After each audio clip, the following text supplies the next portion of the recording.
In the beginning, math was shit.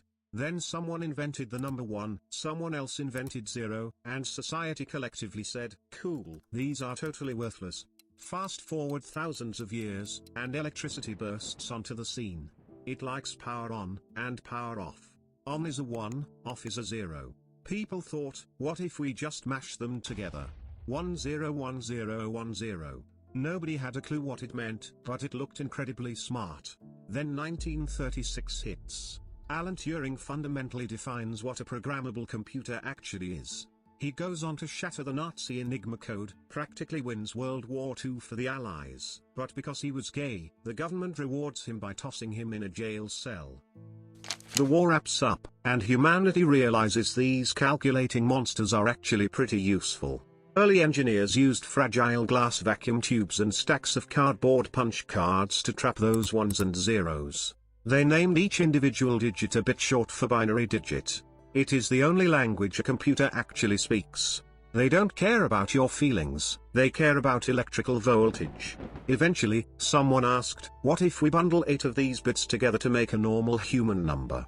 Everyone agreed it was a solid plan. And just like that, humanity could finally count all the way to 255.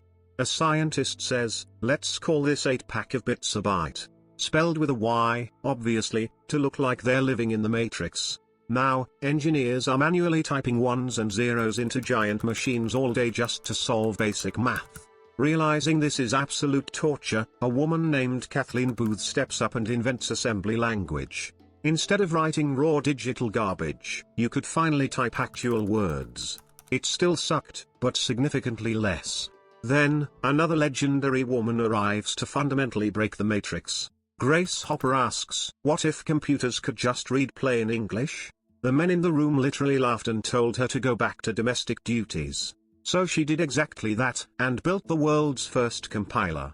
A compiler is a digital translator. You feed it readable code, it crunches the data, and spits out a raw file of 1s and 0s that the computer eats up forever. This unlocked high-level programming. Fortran emerged for math nerds, and COBOL conquered global finance. Hilariously, over half the world's banking system still runs on ancient COBOL infrastructure.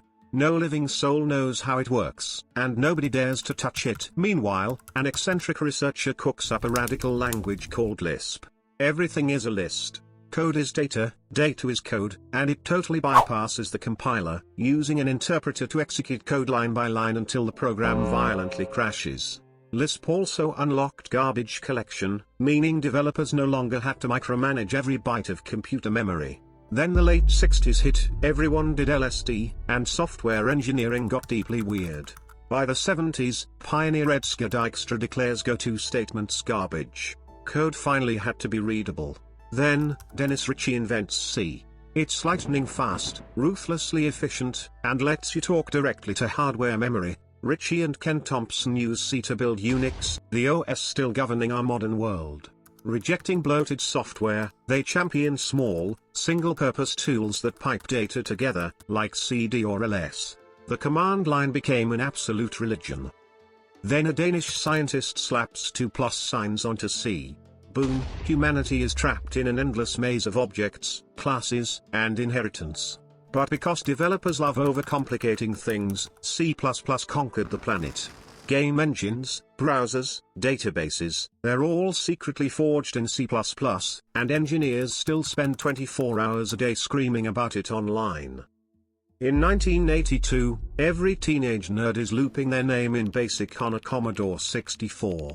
Soon, Turbo Pascal hits the scene. Like C, it's blazing fast, but it bundles everything into a single IDE, selling like absolute hotcakes. Suddenly, a massive flood of new languages erupts, Ada for the military, Erlang for telecoms, plus MATLAB, Perl, and Objective-C. And don't forget Smalltalk, the purest object-oriented language where everything is an object. Society completely forgot it, but every modern language ripped it off. Then the 90s hit, and 2 coding philosophies collided. Guido van Rossum built Python to read like human thoughts, where visual layout is king and a missing space is a federal crime. Meanwhile, James Gosling created Java, write once, debug across the universe. To make it universal, Java deployed a virtual machine, a fake, simulated computer inside your PC that compiles bytecode instead of raw machine code. JS was built in 10 days for web buttons, now it powers rockets. The web explodes anyway, completely duct-taped with PHP. Languages evolve, but C remains the undisputed king.